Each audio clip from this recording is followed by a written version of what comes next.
नवीन वर्षातील पहिलाच सण म्हणजे मकर संक्रांत। तर या मकर संक्रांती सणाला खूप जास्त महत्त्व आहे। मकर संक्रांतीला विवाहित स्त्रिया ह्या बांगड्या भरतात, परंतु त्याच्या मागे काय कारण आहे? मकर संक्रांतीला बांगड्या का भराव्यात? कोणत्या रंगाच्या बांगड्या भरायच्या आहेत? कोणत्या रंगाच्या बांगड्या घालू नयेत? वाण देताना अशा कोणत्या गोष्टी निवडायच्या आहेत जेणेकरून तुम्हाला लक्ष्मी मातेची कृपाही लाभेल? ही संपूर्ण माहिती ही आपण आजच्या व्हिडिओमधून पाहणार आहोत। तर व्हिडिओला स्किप न करता शेवटपर्यंत नक्की पहा। ताईंनो, मकर संक्रांती हा सण हा महिलांसाठी खूप खास सण असतो। तर मकर संक्रांतीला विवाहित स्त्रिया ह्या बांगड्या भरतात, कारण हा सण हा सौभाग्य, समृद्धी आणि नवीन नात्यांची सुरुवात हा दर्शवतो।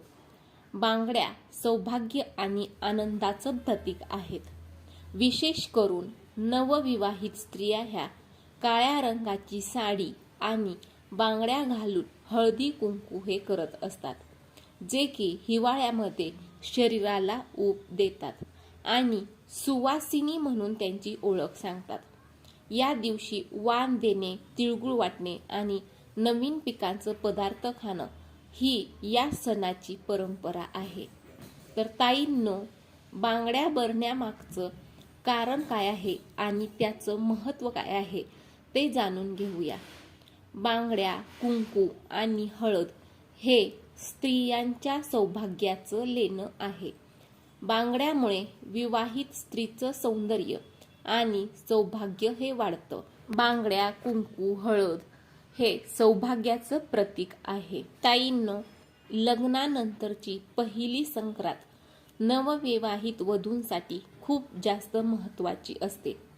त्यांना काळ्या रंगाची साडी, बांगड्या आणि इतर सौभाग्य अलंकार हे भेट दिले जातात। मकर संक्रांतीच्या दिवशी महिला हळदी कुंकू करतात। याच्यामध्ये बांगड्या, काळे मणी, कंगवा, आरसा यांसारख्या सौभाग्याच्या वस्तू आहेत त्या वाण म्हणून दिल्या जातात। याच्यामुळे घरातील सुख समृद्धी ही वाढत असते। ताईंनो, संक्रांतीचा सण हा सूर्य धनु राशीतून मकर राशीत प्रवेश करतो तेव्हा हा सण साजरा होतो, जो उत्तरायणाची सुरुवात हा दर्शवतो। तिळगुळ वाटून तिळ तिळ जाऊया आणि लाडू लाडू वळूया असं म्हणत गोडवा पसरवला जातो। मकर संक्रांतीला बांगड्या भरणं हे सौभाग्य, आनंद आणि नवीन वर्षाच्या समृद्धीचं स्वागत करण्याचं एक महत्त्वाचं सांस्कृतिक आणि धार्मिक कार्य आहे। तर ताईंनो, संक्रांतीला तुम्ही विवाहित स्त्रियांनी आवर्जून हिरव्या रंगाच्या बांगड्या घालायच्या आहेत। हिरव्या रंगाच्या बांगड्या हे सौभाग्याचं प्रतीक आहेत, त्यामुळे तुम्ही संक्रांतीला आवर्जून हिरव्या रंगाच्या बांगड्या घालायच्या आहेत। इतर कोणत्याही रंगाच्या बांगड्या घालू नयेत, कारण हिरवा रंग हे आपल्या सौभाग्याचं प्रतीक आहेत, त्यामुळे तुम्ही हिरव्या रंगाच्या बांगड्या हे घालू शकता। पांढऱ्या रंगाच्या किंवा निळ्या किंवा काळ्या रंगाच्या बांगड्या संक्रांतीला घालू नयेत। तर ताईंनो, वाण देताना कोणत्या गोष्टी निवडायच्या आहेत जेणेकरून लक्ष्मी देवीची ही कृपा लाभेल? हिंदू धर्मामध्ये मकर संक्रांतीच्या सणाला खूप जास्त महत्त्व आहे। सूर्यदेव जेव्हा धनु राशीतून मकर राशीमध्ये प्रवेश करतात त्या दिवसाला मकर संक्रांती किंवा उत्तरायण असं म्हणतात। उत्तर भारतातील अनेक भागामध्ये मकर संक्रांतीचा सण मोठ्या थाटामाटात साजरा केला जातो। महिला वर्गांसाठी हा अत्यंत महत्त्वाचा आणि आवडता सण आहे। या दिवशी महिला ह्या साज शृंगार करतात आणि एकमेकांना हळदी कुंकू देत असतात। या हळदी कुंकवाला वाण म्हणून कोणत्या गोष्टी द्याव्यात जेणेकरून घरामध्ये लक्ष्मी ही नांदेल? मकर संक्रांतीला महिला ह्या काळी साडी घालतात। संक्रांतीला नव्या नवरीला काळी साडी आणि हलव्याच्या दागिन्यांनी साज शृंगार करतात। महिला वर्ग सौभाग्याचं लेणं म्हणून वाण वाटतात, एकमेकांना वाण हे देत असतात। ही परंपरा ही वर्षानुवर्ष चालत आलेली आहे।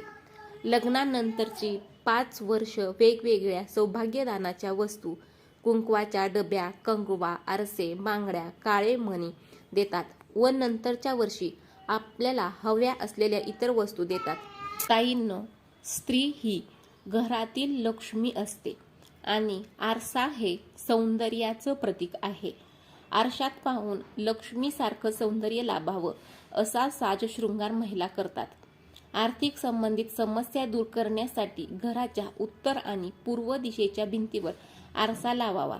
या दिशेला आरसा लावल्यास व्यवसायात सुरू असणाऱ्या पैशांची संबंधित समस्या दूर होतात आणि अचानक धनलाभाची संधी देखील मिळते. म्हणून सुवासिनींनी वाण म्हणून आरसा हा तुम्ही भेट देऊ शकता.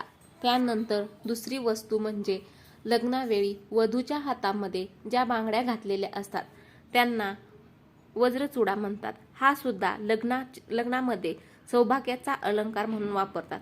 तो चुडा हा हिरव्या किंवा पोपटी रंगाचा असतो.